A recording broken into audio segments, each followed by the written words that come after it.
sika. Io zany a tena rehetra momba ny fampandrosoana ao anatin'izany a ny fampianarana, ao anatin'izany ihany koa fahasalamana, ao anatin'izany ny fivavahana toetrandro, ao anatin'izany ny fitantanana. Zany hoe misehatra rehetra amin'ny fampandrosoana zany a dia azo entina ao anatin'io projet io daholo.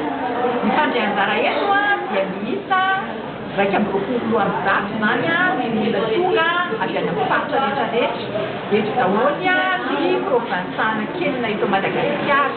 Marihana moa fa sy ny vehivavy ihany satria raha resaka amin'ny halesika dia lehilahy sy vehivavy. Misy vehivavy 6 tonga eto a dia misy lehilahy 3 dia zany mafa hoe 20 amby zato anazy a dia ny tanjony eto zany a dia hifampizara ny asa tsara izay natao.